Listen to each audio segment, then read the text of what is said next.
Joyeuse Pâques à toutes et à tous. Mesdames, Messieurs, bonjour et bienvenue dans ce journal. Voici les titres.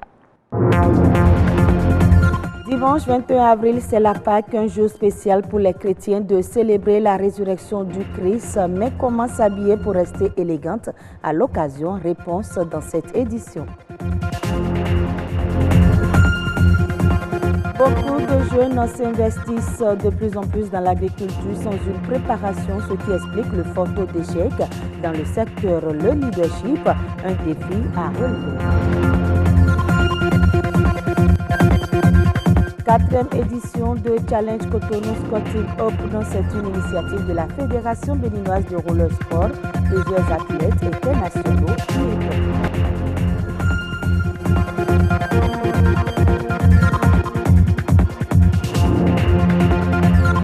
Merci de nous préférer. Fête religieuse chrétienne, la Pâques commémore la résurrection de Jésus-Christ.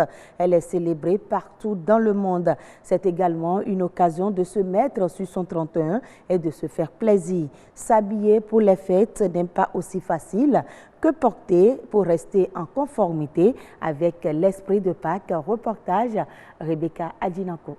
Le temps pascal est à son terme. Les interdits de carême sont ainsi levés.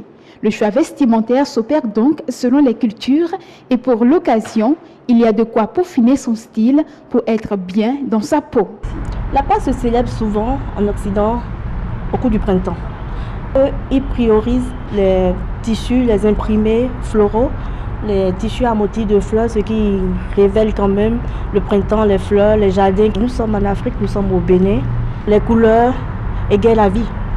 Donc vous pouvez mettre les couleurs que vous voulez. Il faut être simple, il faut miser sur la simplicité, les couleurs et être chic. Être chic et simple n'est point réservé uniquement aux femmes.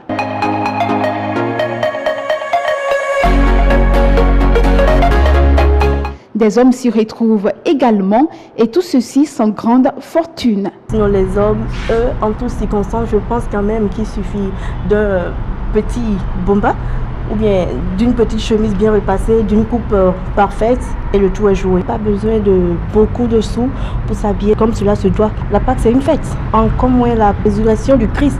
Quelles que soient les circonstances, quels que soient les moyens à votre disposition, restez belle, restez joyeuse, restez chic, restez simple, restez vous-même.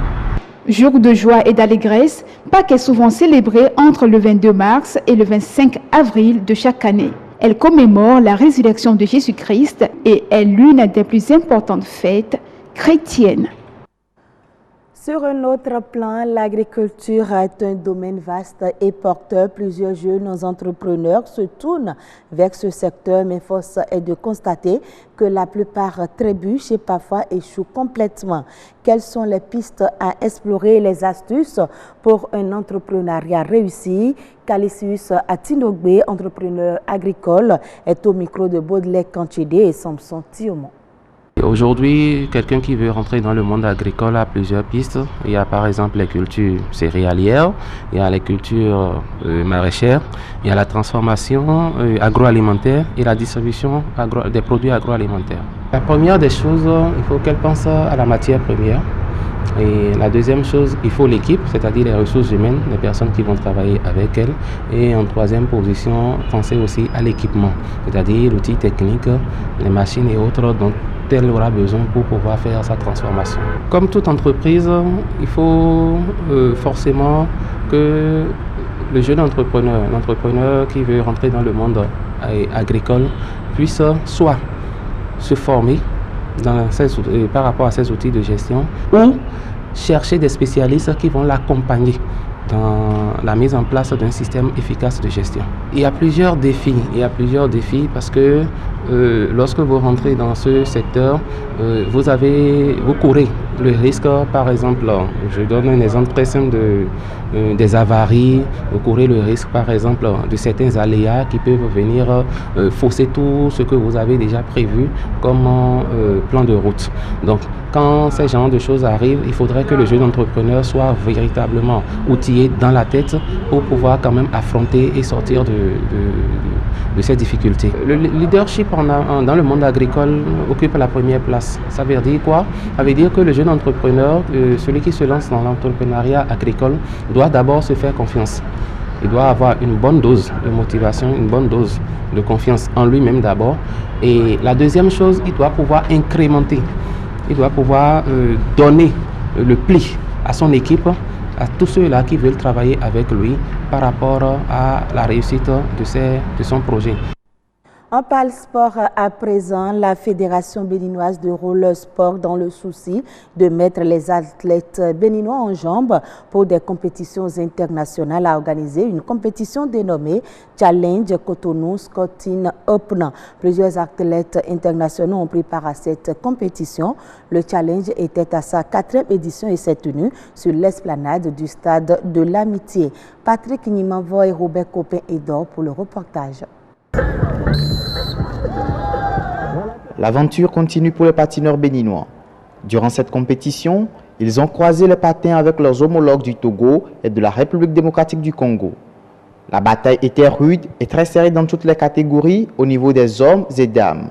À l'arrivée de la course 500 mètres dames, la championne d'Afrique en titre Demba Diallo Raouda du Bénin termine première du peloton avec une performance de 59 secondes 72 tiers.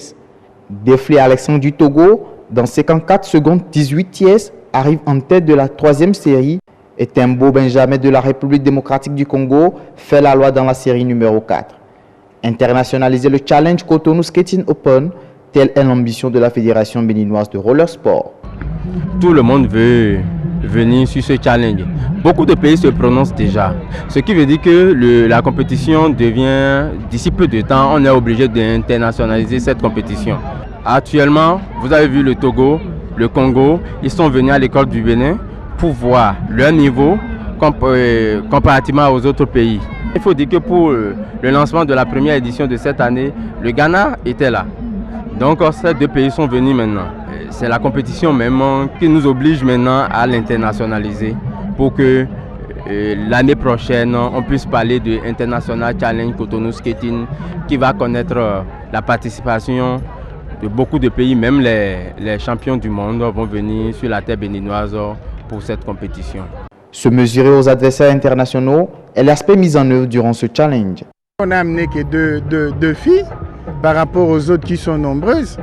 Alors, avec des filles qui participent à tous les catégories. Donc, je crois que c'est tout à fait normal, il n'y a pas baisse. Mais au Bénin, on connaît la petite Diallo. Elle garde toujours sa performance, je l'encourage. Nous, on vient de démarrer notre roller. Donc, les Congolais, les Béninois, je les respecte. Ils sont à la hauteur, quoi.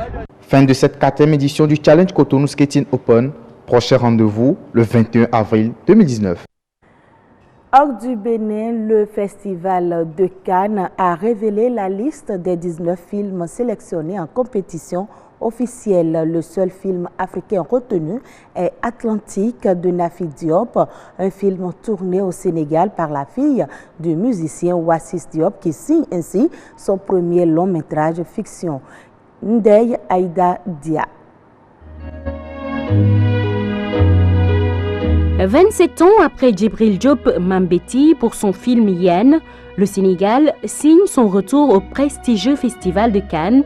La réalisatrice de Atlantique est-elle sur les traces de son oncle, dont le film Yen est considéré comme un chef-d'œuvre du cinéma africain? Quoi qu'il en soit, cette sélection au Festival de Cannes fait honneur à toute l'Afrique, puisque Mati Diop est la seule représentante du continent sur la liste des 19 films dévoilés pour le moment par le délégué général.